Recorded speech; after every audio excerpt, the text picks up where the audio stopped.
चिरनिद्रा का देके वर तू कर अपने अतिथि का स्वागत,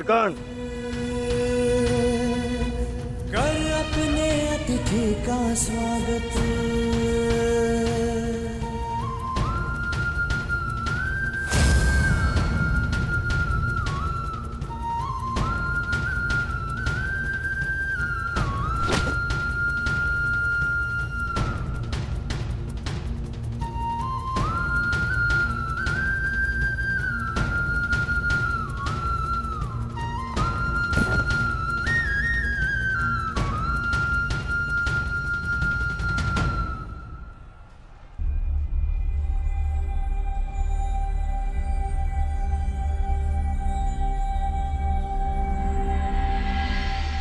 बस पुत्र, शांत हो जा।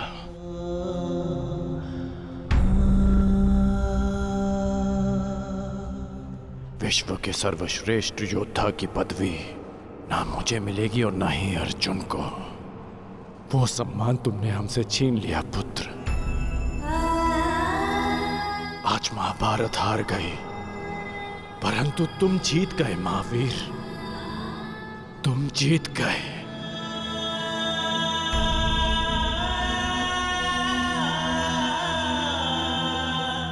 मुझे गर्व है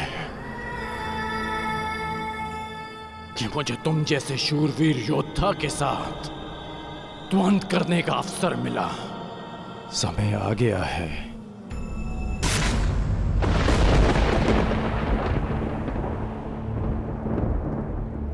ये कृष्णे गुणास्फितः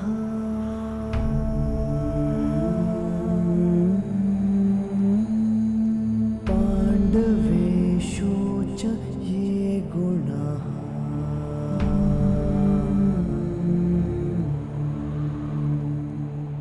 अभिमन्यु किलेकस्थः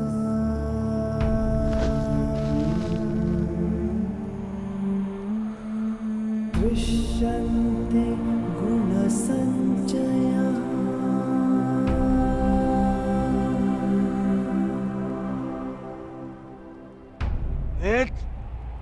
ये तुमने क्या किया? मैंने कहा था मुझे इसकी चीखें सुनाई देनी चाहिए। इसके प्राण अभी नहीं लेने हैं। सूर्यास्त नहीं हुआ है। सूर्यास्त हो चुका है।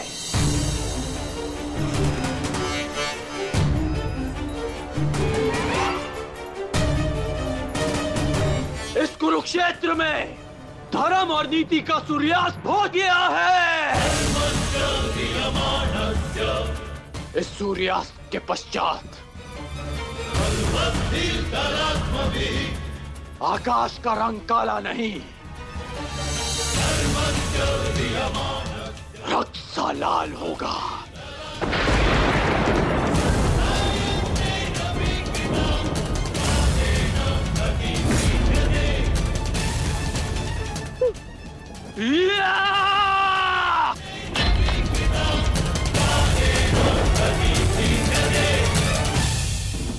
बधाई हो मेरे होने वाले सम्राट। बधाई हो, आज तुम्हारा प्रतिशोध पूर्ण हुआ। आज पांडवों को वो हानि पहुंची है जिससे वो जीवन भर उभर नहीं पाएंगे।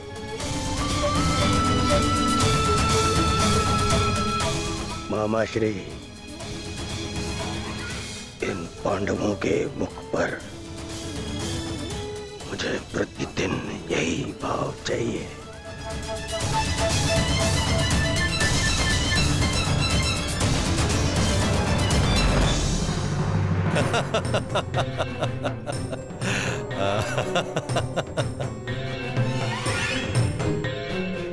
मंतव्य पूर्ण हुआ।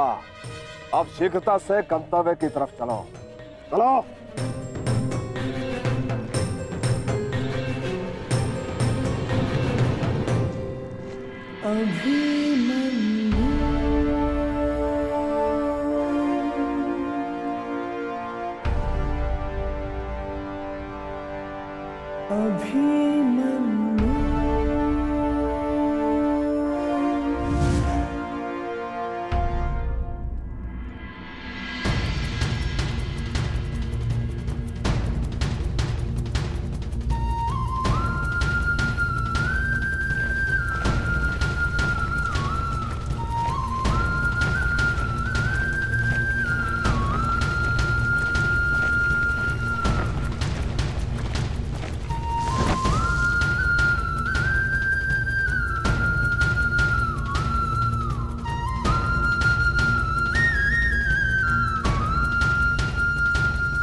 बहुत बड़ा पाप हो जिसके लिए मैं क्षमा भी नहीं मांग सकता। पता है युधिष्ठिर, मेरे लिए सबसे बड़ा दंड क्या होगा? जो मैं अपने प्रिय शिष्य से कभी दृष्टि न मिला पाऊंगा। वो शिष्य जो मेरे लिए सबसे अधिक प्रिय है, अर्जुन।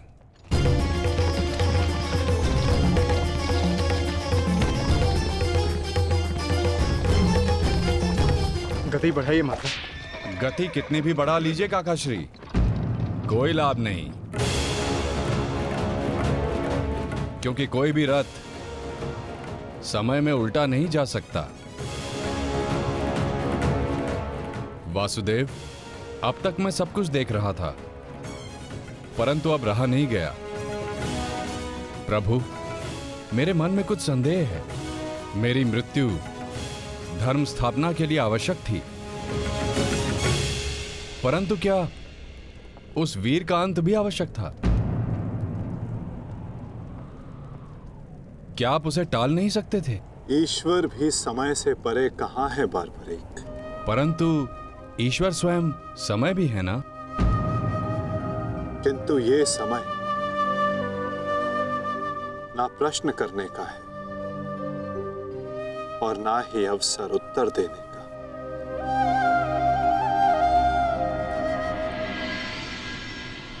सूर्यास्त हो जाए तो भी विलाप नहीं किया जाता, उसकी आरती की जाती है।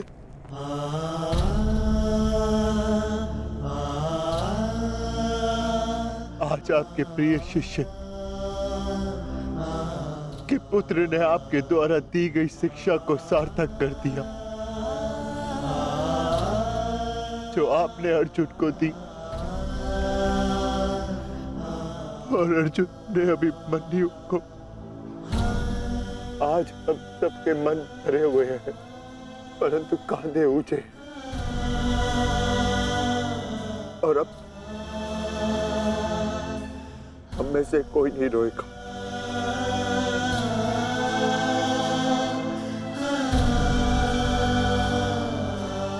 क्योंकि अभिमन्यु की यही अंतिम इच्छा थी। आप मुझसे कुछ छिपा रहे हैं माधव, बताइए मुझे। किस वीर का अंत हुआ? युद्ध बलिदान मांगता है पार्थ, और युद्ध में केवल एक वीर ही वीर गति प्राप्त करता है। नहीं, ये मेरा उत्तर नहीं है माता। मुझे सत्य जानना है। क्या हुआ है युद्ध भूमि में? क्यों आप सुशर्मा के साथ युद्ध में इतने व्यतीत थे? क्यों मेरा मन इतना अशांत है? क्यों मैं भय से इतना कांप रहा हूं? क्या ये सभी संकेत किसी अपने की मृत्यु का भान करा रहे हैं? जब तुम्हें सत्य का भान हो चुका है पार्थ, तो क्यों तुम मुझसे असत्य बुलवाना चाहते हो?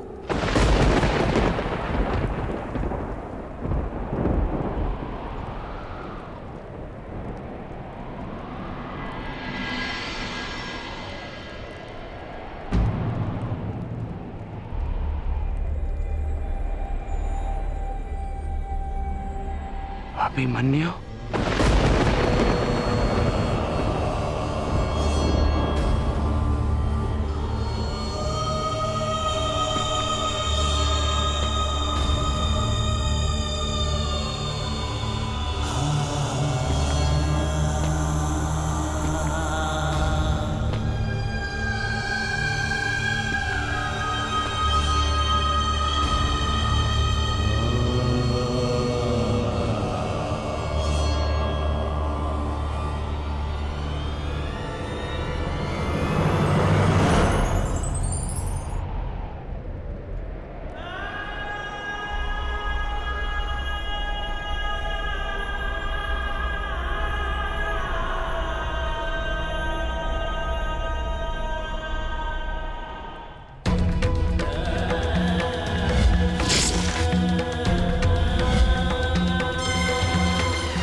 ये रक्त हाथ से जा क्यों ले रहा? ये रक्त हाथ से जा क्यों ले रहा?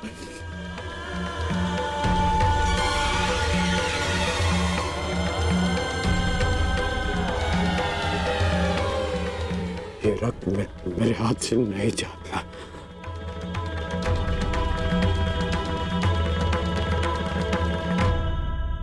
क्या ये सत्य है कि मेरा पुत्र अभिमन्यु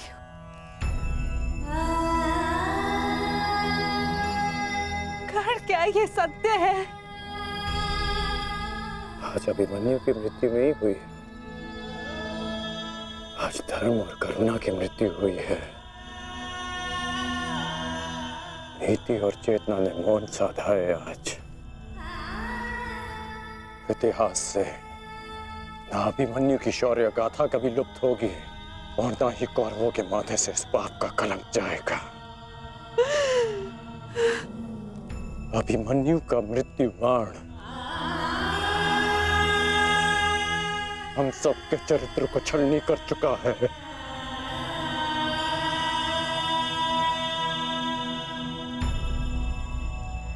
मत राजमाता, मत रोइए आप।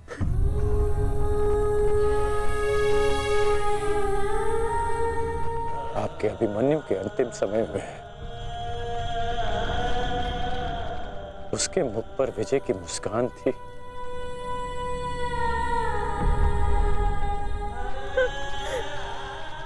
मेरी आपसे विनती है, मेरी एक विनती स्वीकार लीजिए। आज आप राजमाता नहीं, अपने पुत्रों की माता होने का धर्म निभाइए।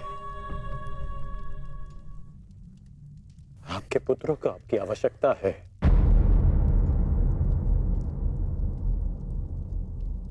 आप पांडवों का विलाप रोकिए और मैं अपने पाप का पश्चाताप करूंगा।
अभिमन्यु, पुत्र, मैंने सुना कि इस प्रकार तुमने अभेद्य चक्रव्यूह को भेदा।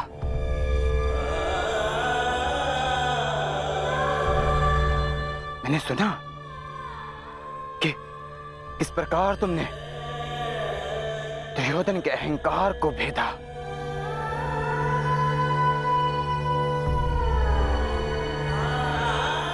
मैंने सुना कि किस प्रकार तुमने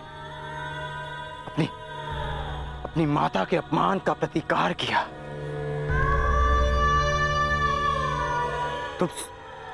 तुम सुन रहे हो? मैंने सुना।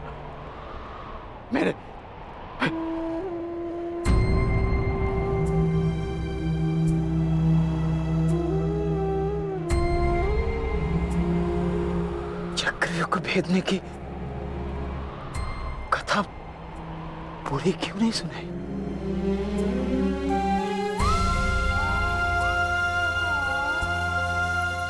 अगर आज सुनाई होती ना,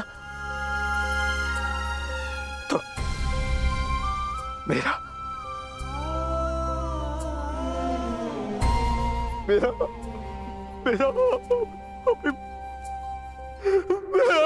अभिमन्यु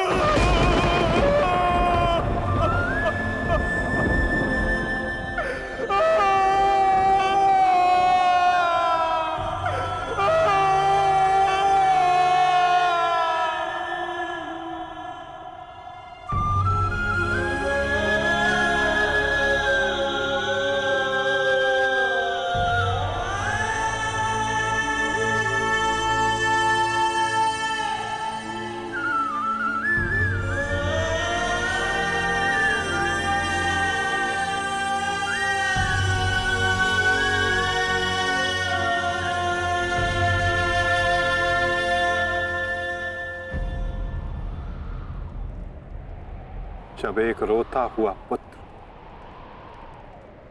अपने पिता के समक्ष एक योद्धा बनकर प्रस्तुत होता है तो उसके पिता के लिए बड़े गर्व की बात होती है पार्थ।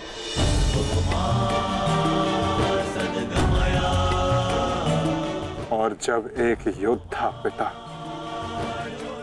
अपने वीर पुत्र के समक्ष रोता है तो वो पुत्र के लिए बड़े अपमान की बात होती है पार्थ।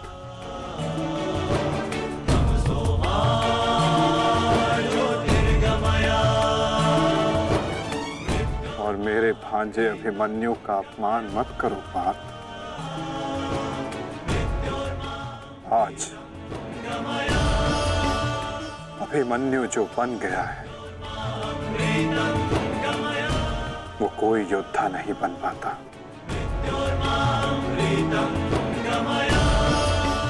आज वो विजेता नहीं,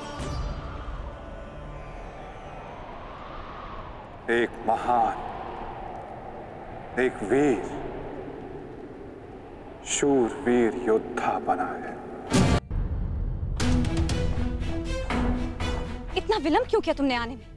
मैं कब से अपने पुत्र के समाचार की प्रतीक्षा कर रही हूँ। अब मौन क्यों खड़े हो, बताओगे भी? सारे योद्धा अब तक क्यों नहीं लौटे? कुछ बोलो।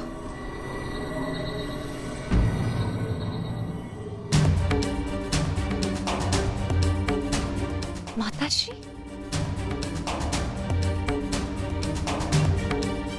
प्रणिपात माताश्री। आप यहाँ?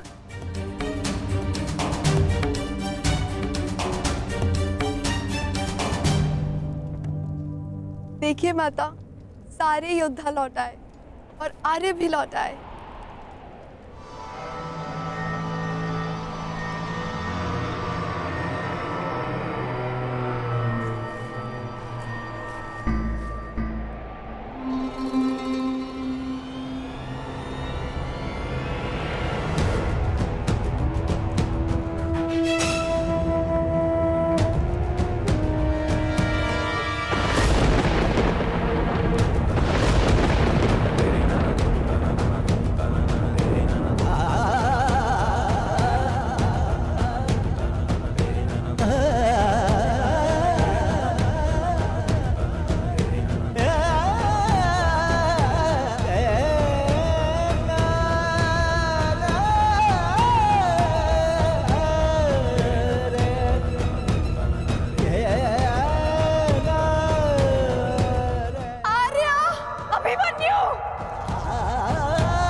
की गाथा अपनी संतान को सुनाएंगे। योद्धा कभी अपना वचन नहीं तोड़ते। हम अभिमन्यु को तो नहीं ला पाए उत्तरा, परंतु उसकी ओर से एक संदेश लाए हैं।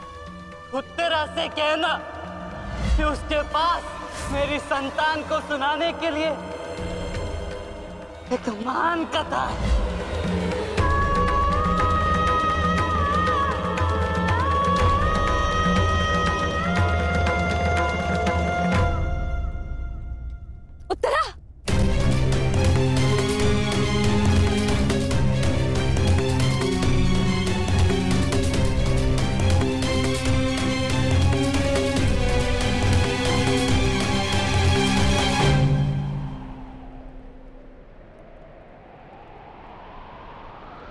शूरवीर का स्वागत आंसुओं से नहीं अभिषेक से किया जाता है।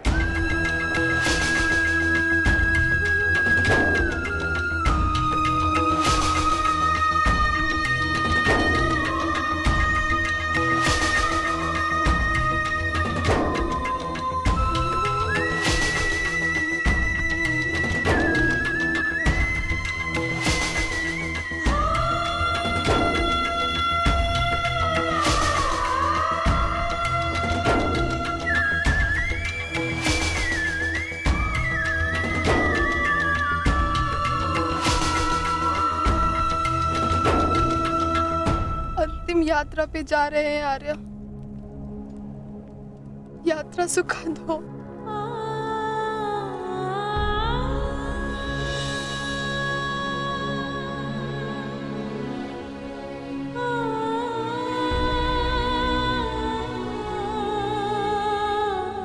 मेरी शुभकामनाएं हैं कि उस लोक में आपकी कीर्ति अक्षत हो।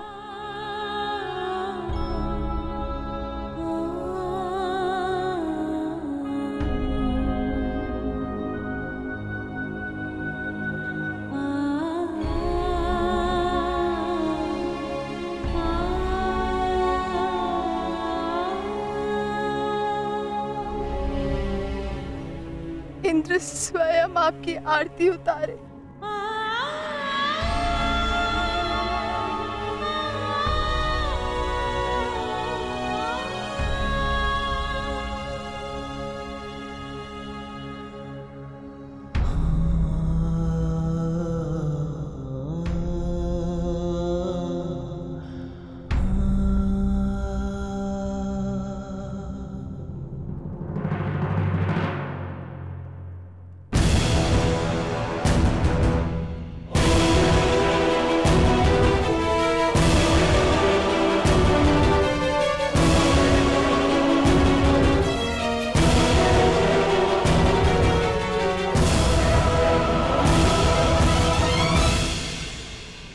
क्यों आए हो यहाँ? हमारे पुत्र की मृत्यु का उत्सव मनाने? नहीं,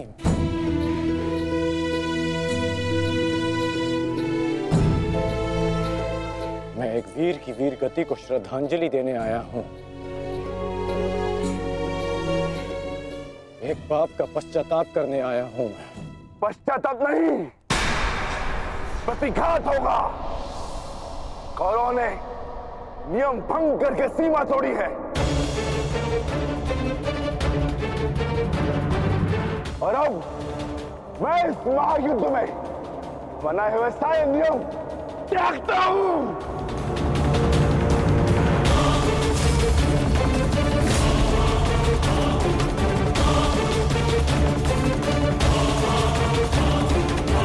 ठहरो भीम,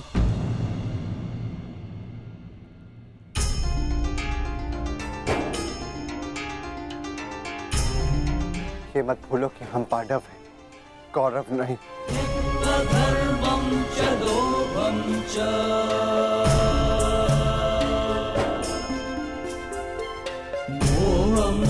धन्यवाद अंगराज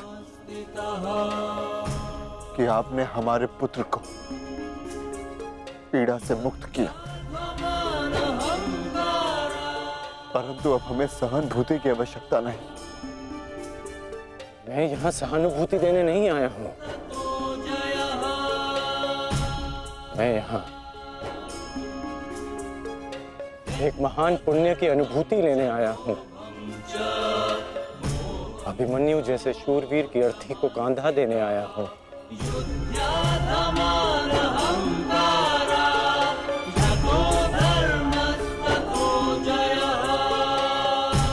इस पुण्य से मुझे विरक्त मत कीजिए धर्मराज। ये युद्ध है युधिष्ठिर, और युद्ध में स्थिर रहना तुम्हारा धर्म है, तुम्हारे नाम का अर्थ है। अंगराज ने भी इस युद्ध में अपने पुत्र को खोया है। वो यहाँ अपना दुख बांटने आए हैं,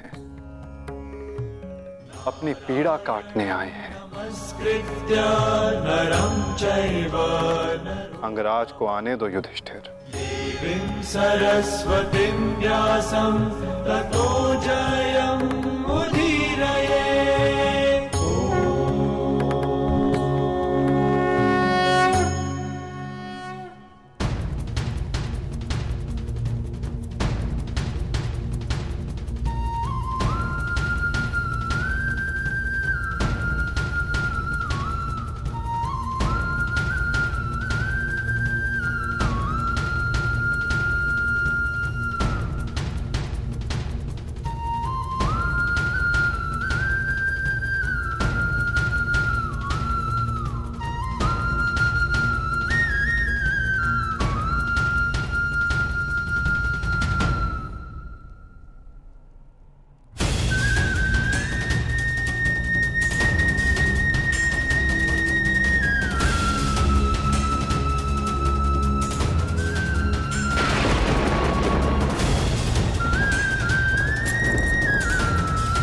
ये च कृष्णे गुणास्फिताः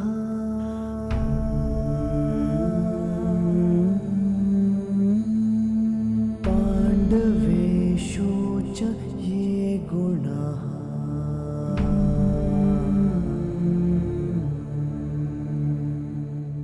अभिमन्यु किलेकस्था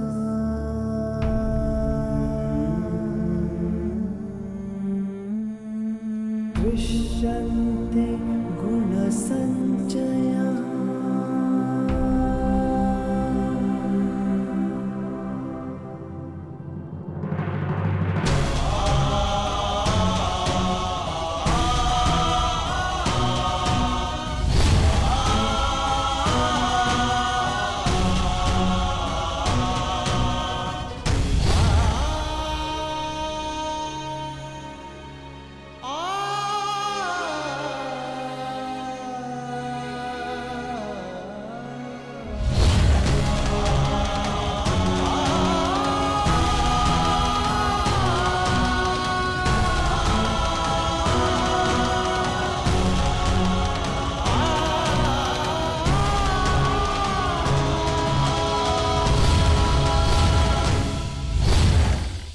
गुरुकुल की तीसरी पीढ़ी का नाश हुआ है महाराज।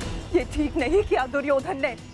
माना जो हुआ वो अनुचित था गांधारी, परंतु इन सब का कारण अभिमन्यु स्वयं ही था।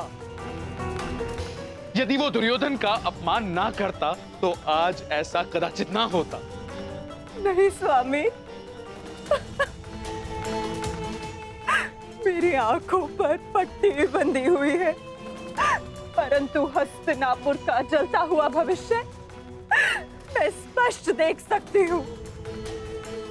ऐसा आभास हो रहा है मानो अभिमन्यु की चिता की जलती हुई अग्नि समुचे कौरव वंश को भस्म कर देगी।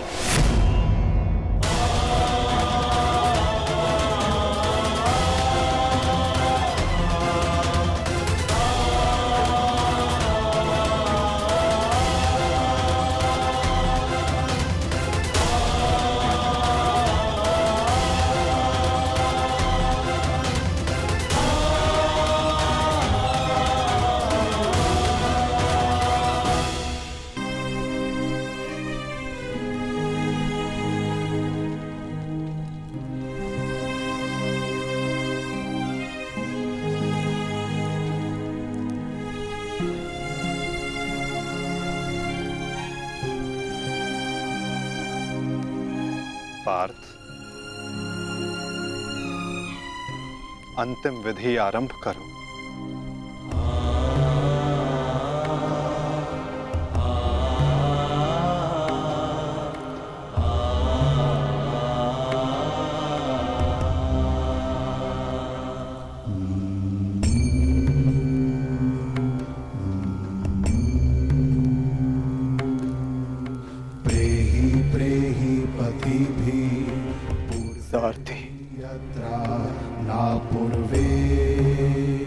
कैसे लड़ा था मेरा पुत्र, उत्तर दो। ऐसे जैसे अंधकार से सूर्य लड़ता है और पूर्ण रूप से उनका अंत कर देता है। एक अद्भुत तेज था आपके वीर पुत्र में, और उनका सारथी होना मेरे लिए गर्व की बात है।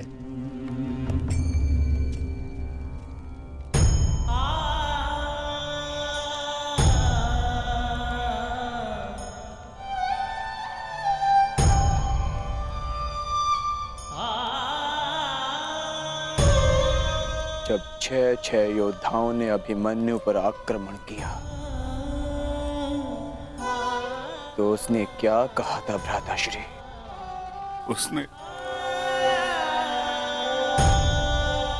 उसने कहा कि महान धनुर्धर अर्जुन के पुत्र और महानतम योद्धा वासुदेव कृष्ण के भांजे का स्वागत ऐसा ही होना चाहिए।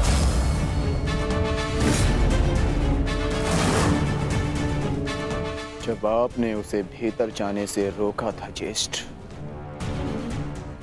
तब उसने क्या कहा? एक योद्धा मृत्यु के भय से पीछे नहीं हटता ताक्षरी, वो आगे बढ़कर मृत्यु का वरण करता है। और आज मृत्यु को भी अर्जुन पुत्र के बाणों का तेज सहना होगा। मैं इस चक्रव्यूह में आया हूं ताकि पांडवों का सर गर्व से उठा रहे। और विश्वास कीजिए ताक्षरी, यदि मेरा सर भी कट जाए तब भी आपका सर गर्व से उठा रहेगा। दुर्योधन के सामने दुर्जय बनकर खड़ा था हमारा पुत्र अभिमन्यु। कहा था ना मैंने काकाश्री, जब जब मिलूंगा वस्त्रहरण करूंगा। आप सब उसकी रक्षा के लिए भीतर क्यों नहीं जा पाए?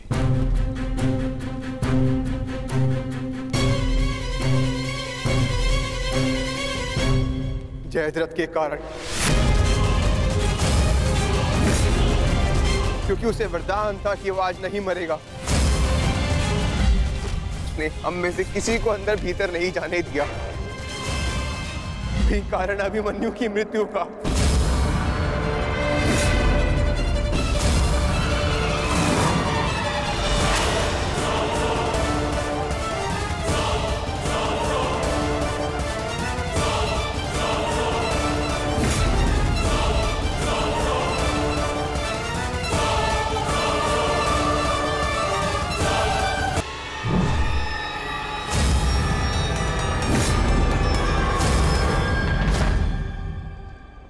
आज ये चिता नहीं जलेगी।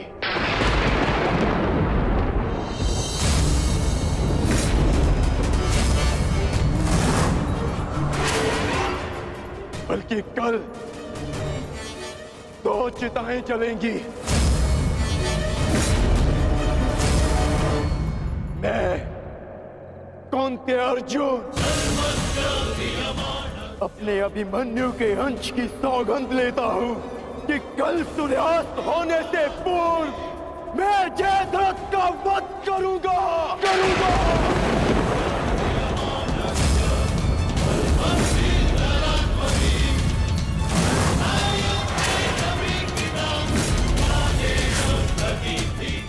कल या तो जयद्रथ के साथ अभिमन्यु की चिता जलेगी, या फिर अभिमन्यु की चिता में उसके साथ मैं जीवित जलूंगा। मेरा प्राण अर्जुन का प्राण।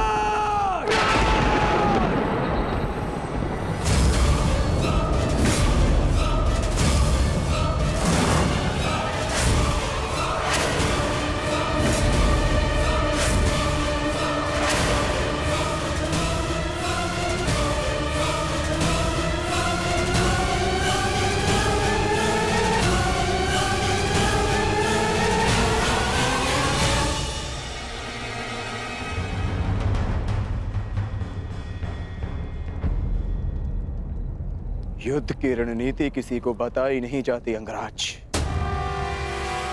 परंतु मैं बता रहा हूं। मेरी ओर से ये संदेश कौरवों तक पहुंचा देना। छिपा सकते हैं तो छिपा ले जयद्रथ को, क्योंकि कल मैं उसे पाताल से भी ढूंढ निकालूंगा और सूर्यास्त होने से पूर्व मैं उसका सर धड़ से अलग कर दूंगा। ये अर्जुन का प्रण है।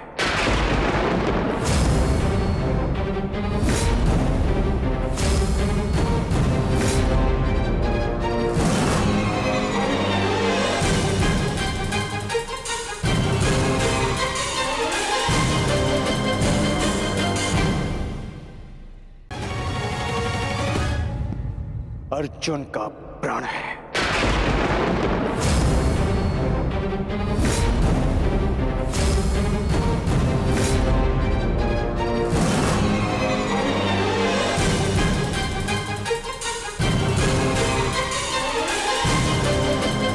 शत्रु के वध के लिए नहीं, हमारी प्रतिष्ठा के सम्मान के लिए है पिताश्री। कौरव सेना के प्रमुख सेनापति, वचन दीजिए पिताश्री कि आज आप अर्जुन की चुनौतियों का मुंह तोड़ उत्तर देंगे और युवराज दुर्योधन की सारी आशाओं पर खरे उतरेंगे। वचन देता हूं मैं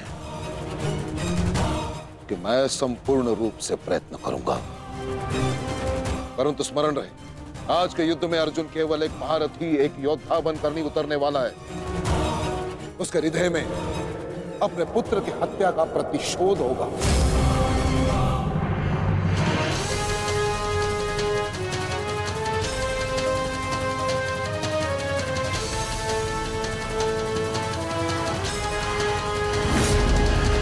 उसके बाणों की धार और अधिक पैनी होगी। उसके हर वार में अतिरिक्त बल होगा।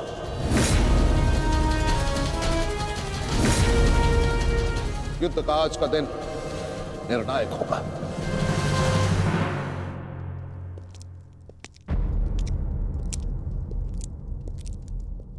प्रतीत होता है गण आ गया। इतने सब कुछ हो जाने के पश्चात भी ये मूर्ख दुर्योधन उस गण की प्रतीक्षा क्यों करता रहता है, समझ में नहीं आता।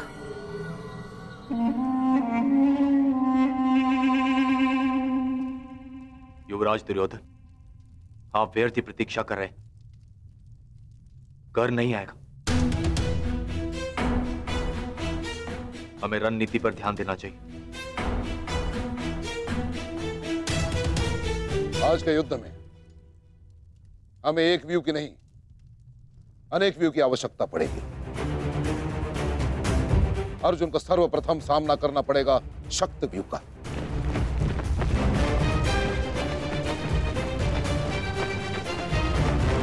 जिसकी अगुवाई करेंगे दुशासन और अश्वत्थामा, और शक्त व्यू के ठीक पीछे सुचिंग मुख व्यू होगा।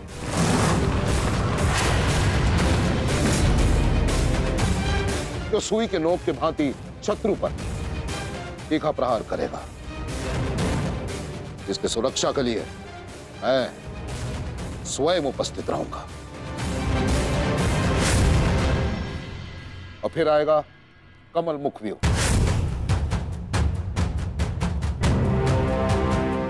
और कमल व्यू के मध्य होंगे जयद्रथ, और वहां युवराज सक्षम धनुर्धरियों के साथ उपस्थित होंगे, जिनकी सहायता करेंगे महाराज शैल्य।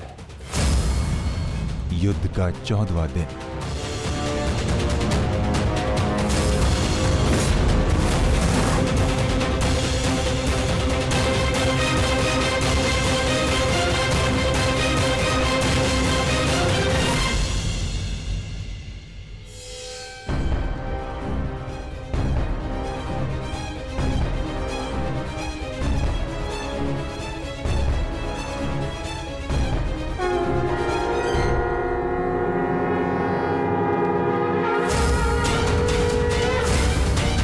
आक्रमण! आक्रमण!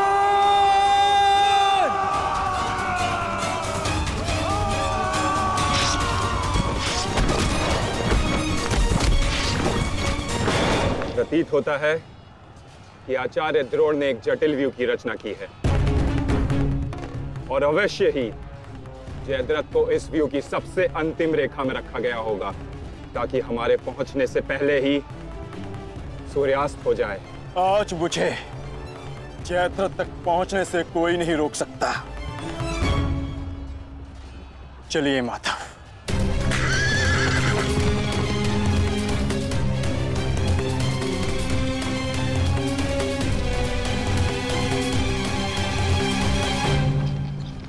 आओ अर्जुन आओ।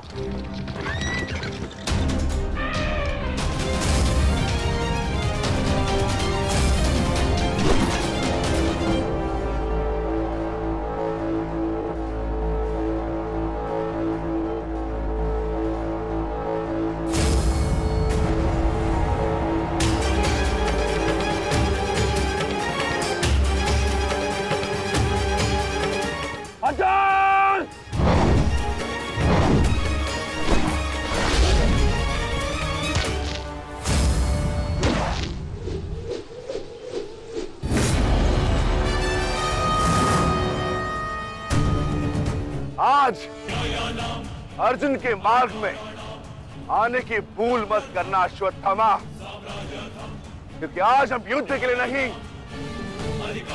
प्रतिशोध के लिए आ रहे हैं।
राजकुमार अर्जुन के वेग को आज कोई नहीं रोक पा रहा है महाराज।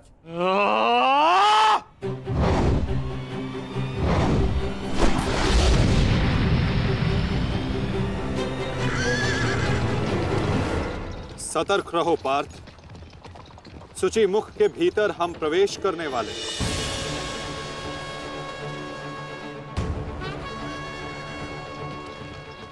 आक्रमण!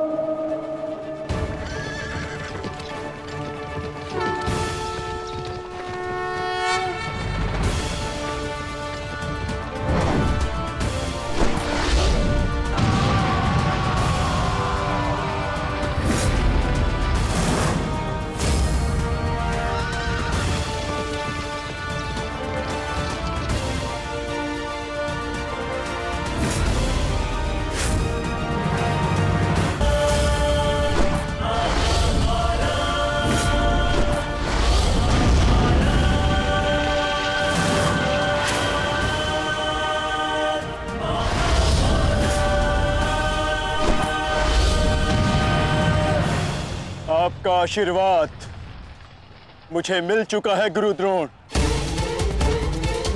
अब आप हट जाइए। ये एक विनयी शिष्य की विनती नहीं, व्यथित पिता की चेतावनी है। हट जाइए मेरे मार्ग से आचार्य द्रोण। एक पिता के हृदय के पीड़ा से भली भांति परिचित हूं मैं अर्जुन। इसी कारण गुरु हत्या का पाप तुम पर कदापि नहीं लगेगा। और स्मरण रहे, इस समय तुम्हारे समक्ष तुम्हारे गुरु नहीं, विपक्ष सेना के सेनापति द्रोण खड़े हैं। हार करो।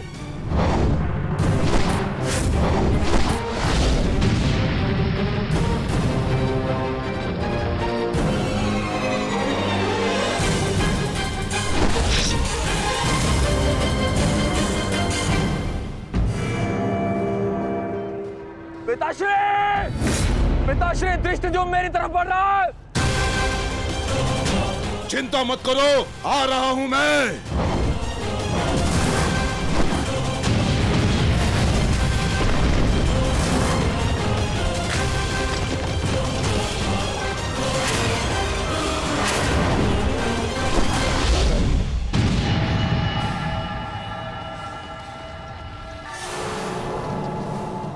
तैयार हो जाओ मेरे होने वाले सम्राट। अर्जुन इसी ओर बढ़ रहा है। स्मरण रहे, अस्माकं विजयम निश्चितम।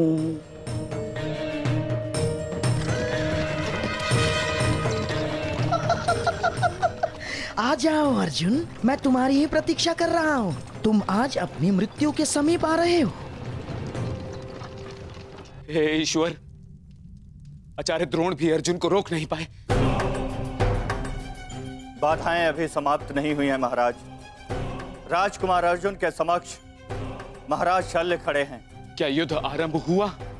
शल्य और अर्जुन के मध्य? युद्ध आरंभ होने से पहले ही समाप्त हो गया महाराज।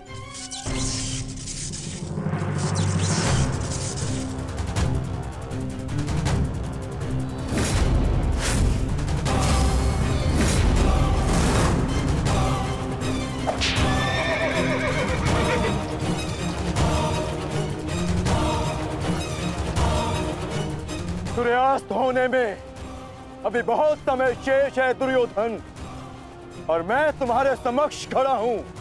कहीं ऐसा ना हो कि जयद्रथ से पूर्व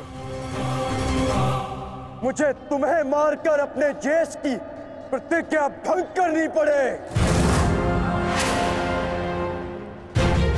मेरा वन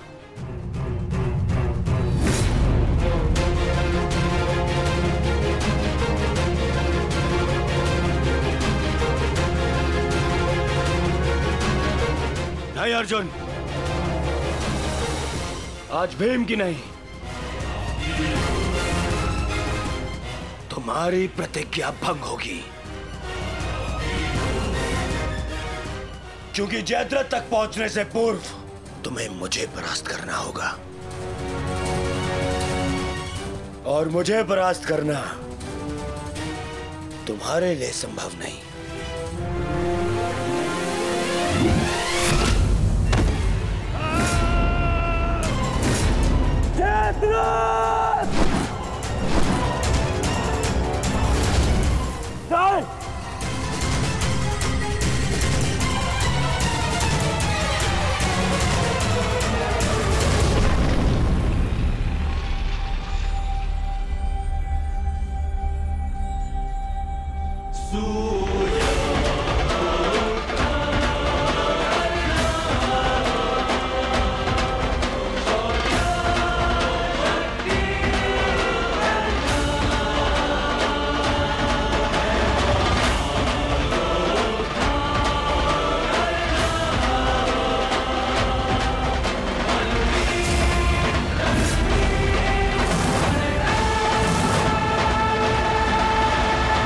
विश्वास था मित्र कि तुम आओगे। मित्र का है तो सुनो कुमार, एक मित्र के लिए अपने मित्र का वचन सबसे अनमोल होता है, और जयद्रथ केवल तुम्हारा ही नहीं, मेरा भी उत्तरदायित्व है।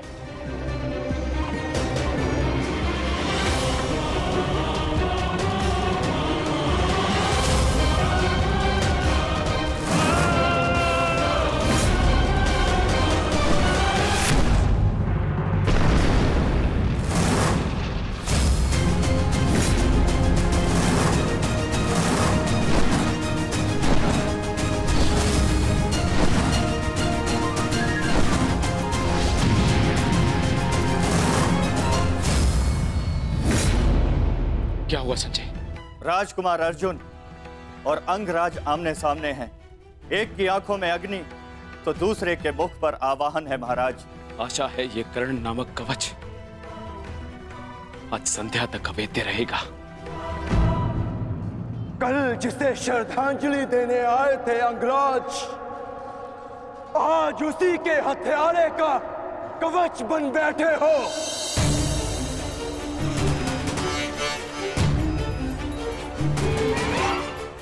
तो सुन लो, आज हमारा भी अंतिम संग्राम होगा।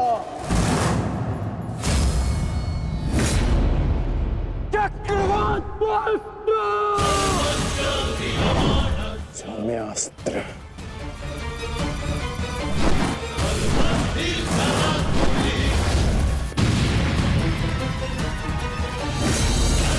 शांत पार्थ, तुम जिससे युद्ध कर रहे हो वो अपने क्रोध को अस्त्र में परिवर्तित करना जानता है। संयम से पार्थ, आज तुम्हारा लक्ष्य अंगराज कर्ण नहीं, जयद्रथ है।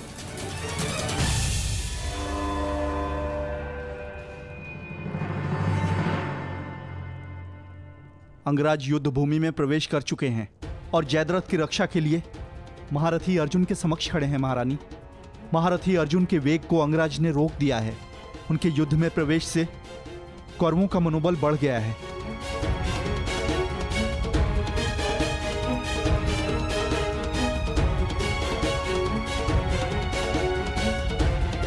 सूर्यास्त होने में केवल एक प्रहर शेष है।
अंगराज कर्ण पूरे मनोयोग और पूरे बल के साथ युद्ध कर रहे हैं महाराज, और ऐसा प्रतीत हो रहा है सूर्यास्त तक अंगराज कर्ण जयद्रथ की रक्षा कर लेंगे महाराज।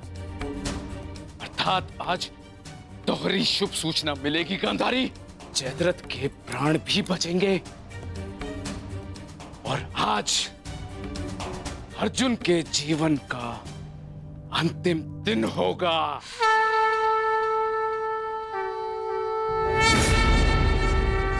यदि आर्य अर्जुन ने अपनी प्रतिज्ञा पूर्ण ना की तो धरती पर से सदा के लिए स्त्री का सम्मान भी मर जाए। रक्षा करो मां, आर्य अर्जुन को शक्ति दो, रक्षा करो। जय जय काली, जय काली, जय जय काली, जय काली, जय जय काली।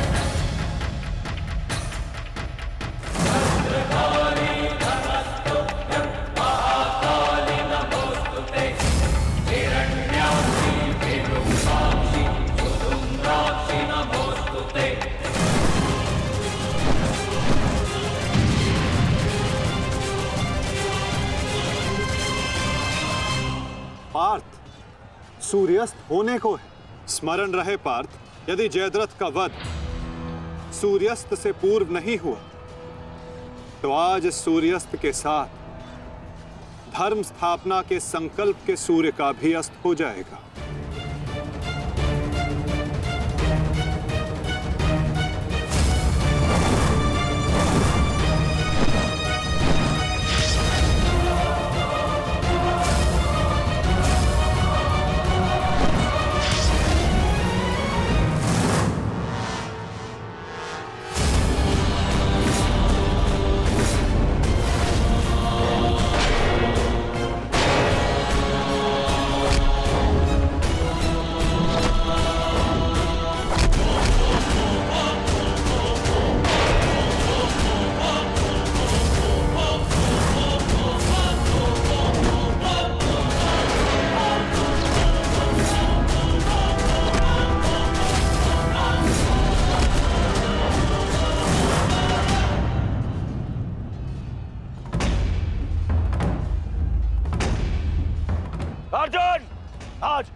मृत्यु तुम्हारा वरण करेगी, विजय नहीं।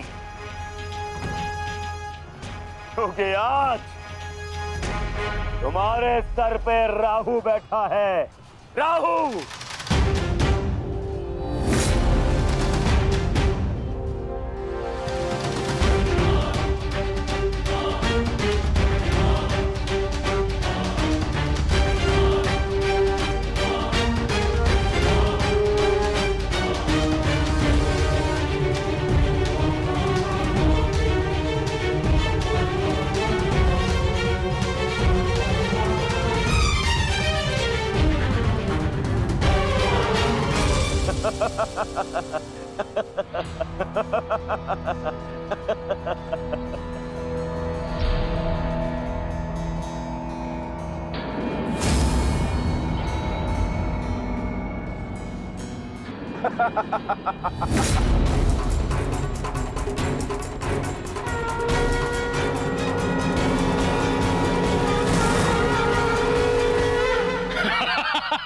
विजय!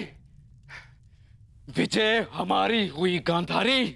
अब जयद्रथ भी सुरक्षित है और अर्जुन को अपना वचन पूर्ण करने हेतु आत्मदाह करना ही होगा। उसके बाद इस महायुद्ध में विजयी होगा हमारा पुत्र